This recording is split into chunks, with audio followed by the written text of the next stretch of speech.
I'd been up for some 30 hours at that point, by the early afternoon that day, when, in racial rant, I erupted. I was driving back to Yorkville. It was initiated by that same trivial parking lot inetiquette,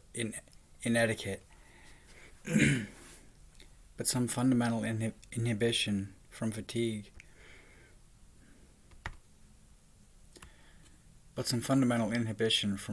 Failed, or some sort of Tourette's took over, which once was started, I could not stop. Once back at my aunt's basement, short minutes horizontal, and I was incoherent. 6 or 7 hours of inconstant sleep after that, I awoke, failing to resume slumber shortly thereafter, yet not nearly ready to start a new day, having achieved not nearly enough rest. I walked in the dark, prior and under the midnight moonlight, onto the lonely McDonald's, a few miles south down Route 47, where it was that they waited, there in the quiet of Yorkville's southern extremity, loitering at the front of McDonald's otherwise empty parking lot, parked in the space next to a dented, beat-up, windowless, once white utility van, a seedy, dingy rape fortress of traveling horrors. Something straight out of some catalog of Hispanic stereotypes. 2 hombres were slouched on their sides, leaning, the little one on his left elbow, and big boy on his right, opposite him, upon the hood of an ostentatious, pristine-polished, vintage, deep tan Cadillac. The 2 vehicles, like clever costumery,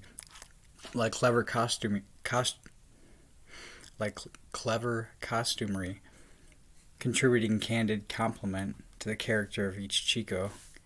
Some big lurking nightmare, like the vehicular Del Verde version of Uncle Fester, next to some smooth rider in color shit, like undoubtedly the vehicle's owner, who watched me, uninterrupted, unflinching, undiverted, ceaseless, unbroken his stare, over the final several hundred yards of my walking approach, unto my entry into the restaurant, the 2 men together like some hideous Looney Tune plagiarism in live action.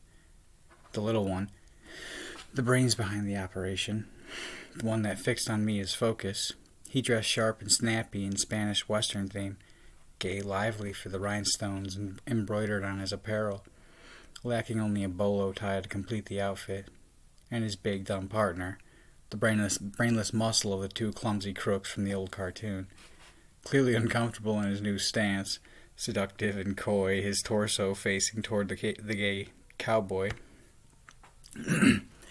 Clearly uncomfortable, facing toward the gay cowboy, as evident from his several repeated, insecure glances across the hood to the little guy, either to affirm that his partner held still his amorous pose, or else to verify that he was performing his promiscuous part competently, like he were anticipating, if he hadn't, the quick physical reproach of the little Looney Tune, or his character of the dynamic between the old nameless animated pair. Upon my exiting the restaurant, edible food product in hand, double grease burger with cheddar-like polymer composite cheese substitute, his eyes, those of the queer vaquero, they were as though they had been upon the wall while I was inside, where I was like ought to have been, within, re-establishing, in precise spot and perfect stride, contact with mine as I departed out the door. I didn't care. Right back at him I shot my stare, and left it there as I strolled between the handrails of the inclined little walkway, and back out onto the sidewalk.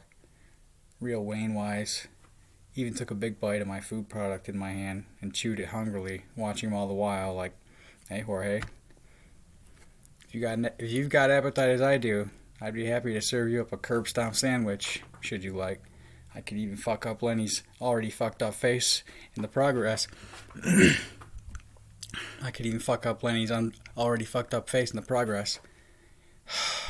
In the process, I've gotten good at casual gait. Route 47 creates a perpendicular quadrant with Route 71 south of town. In my approach, McDonald's is in the 12 to 3 quarter. 12 o'clock to 3 o'clock quarter. West side along Route 47, on the south side of 71. Along 47 then on the north side of 71, running up the half-hour hand of the 3 to 6 quarter. The parking lot of a little strip mall plaza stretches along the highway that, with the sidewalk between the three surfaces, the parking lot, the sidewalk, and the highway, that the three surfaces, the sidewalk, the parking lot, and the highway, extend perfectly parallel to each other for hundreds of feet. It's quadrant reversed. Now, 9 o'clock to 12 o'clock, I began back, moving up the hands of my exact midnight hour of travel, walking on the sidewalk beside the empty parking lot of the strip mall of businesses that were all closed. Not long into the return journey, the roving rape van rolled up upon me from behind in the vacant parking lot, along its near edge, and crept menacingly at my side, but just behind my vantage facing forward, obviously intending to intimidate. This went on for many feet, and over several many slow seconds. When it became apparent that their headlights to my side and my periphery weren't proceeding ahead of me, I turned and gave glance to the prowling van, but then succinctly turned my head back forward, as though it mattered nothing much to me and wasn't unusual. Once they crept a bit forward, though, I veered my eyes directly upon their back license plate and exaggerated its dramatic gesture that in the mirror they should take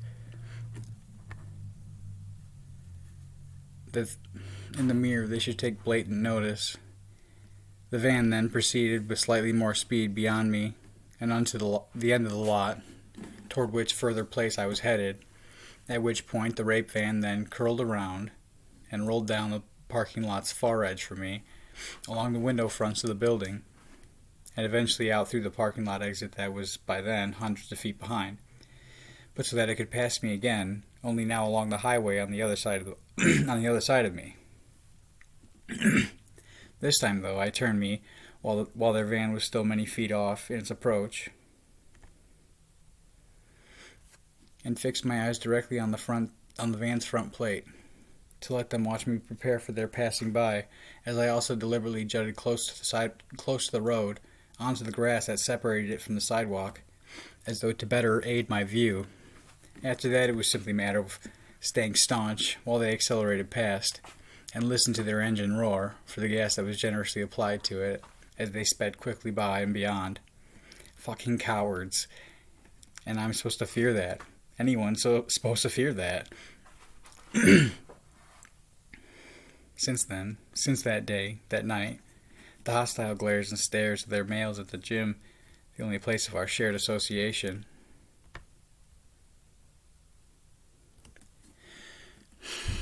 their unified masculine resolve, together at once intensifying.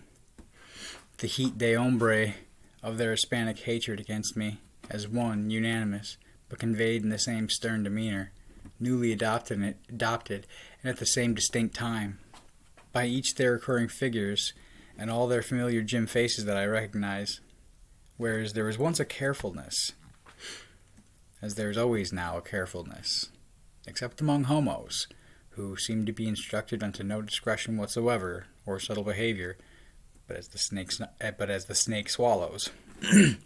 But regarding all others, now always a carefulness to those they put around me, a rigidity, a caution underlying my interaction with any and everybody, man and women ubiquitous, to engage but not encourage, to oblige but not invite, to participate but not provoke my superfluous exchange.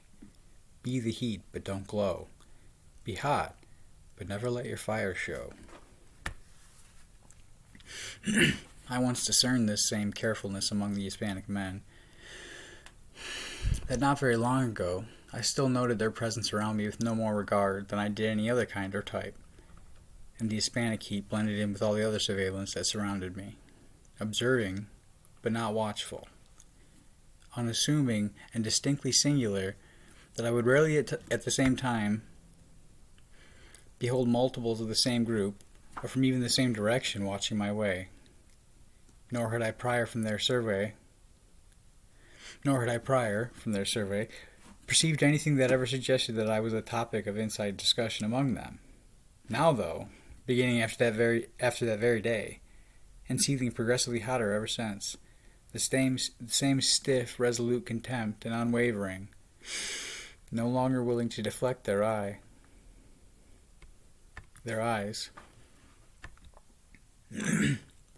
Whereas once, so to not maintain eye contact for more than an instant when it should ever have been established, or to avoid it altogether, as men would, I would have it, as men would have it. Forget that last part.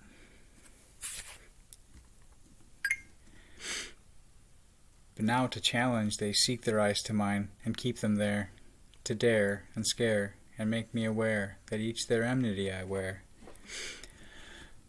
That from many directions at once now I feel their heat blaring upon me, that now entire groups at a time, with angry stares and dagger glares, ill receive together my approach unto the free weights, and unto and until these very days, and shall too later this morning. I mean, it doesn't bother me though. I hardly notice them, beyond perceiving their presence. In fact, a couple weeks ago was pretty great. I was stretching on the large gyp mats that the facility has set aside and designated for the purpose. Now let me just preface that if I should describe them as marginal, may it be I add to etymology that by combining two, by merging verb adverbally, I should forge new verbiage in old adjective, for guys like these have propensity, unto women, to mar vaginally, and so, doubly apt my description of them as marginal. How goes it, though? Like 30 degrees left of dead center to my frame of reference, separated by a wide divide of open walkway between us, but blatant before my field of vision throughout, nonetheless.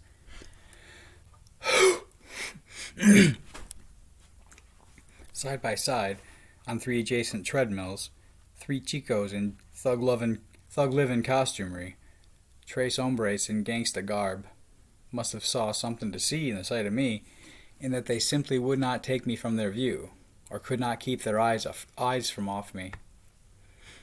Despite I sat without away from their sight straight forward, and my angle enough askew. 20 goddamn times I look up, to find the eyes of all 3 already upon me, and one of them talking in the midst among them, while still all 3 continued to stare. So either these 3 mean girls were trying, with their passive-aggressive shit talk from afar, to take this pretty thing down a notch, or 3 schemy swine vocalized in their pig Latin how they were apt to fucking up a pretty white boy like me. I betrayed neither flattery nor fluster, though, but remained with each several response, utterly indifferent unto outward view. They might have thought that I was nearsighted, after a while.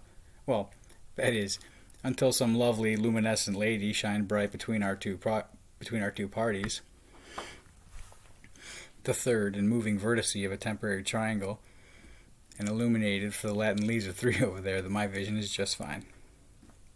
Now, I stretch for a long time. My unusual habits require it. As I do, it's not uncommon that intervals should pass during which my eyes remain closed. This, with music also playing in through headphones, helps to enhance focus, for that surrounding stimulus is easy to hinder concentration. Just the same, I had transitioned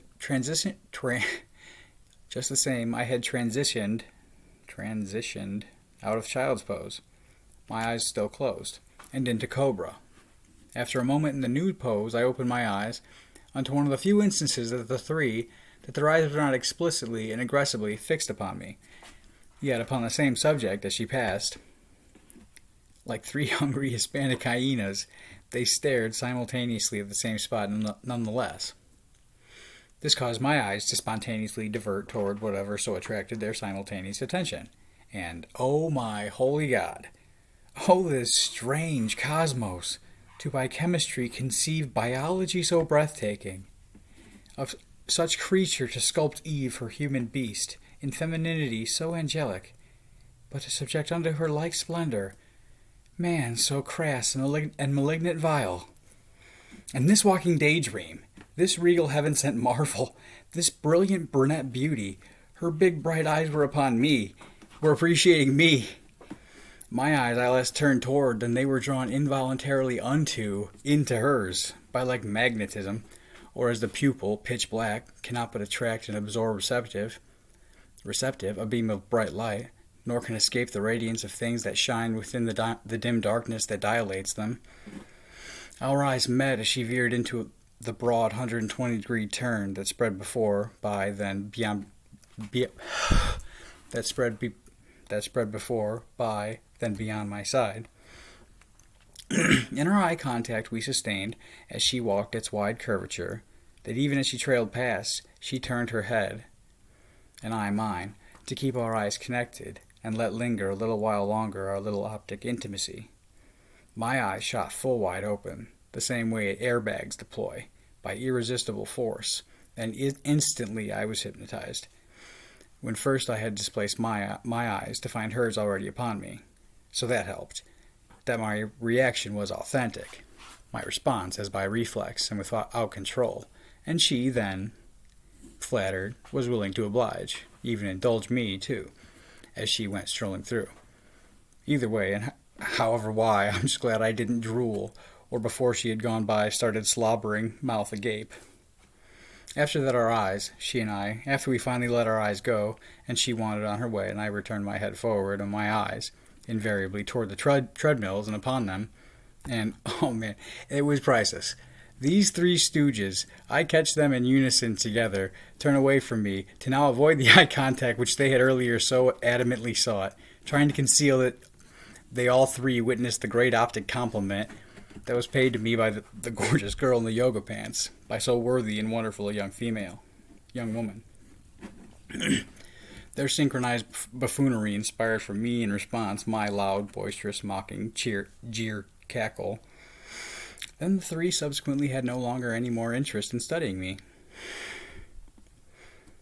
Therefore, if I may for a moment impart, be not domineering or demand too much for occasion, but cultivate its quick reflex, and in happy disposition find frequent pretense, insomuch then that they might watch you. May they often have to watch, make them have to hear you laugh, you rare, despised, and prized giraffe, the male primates at the zoo, that they avoid the sight of you.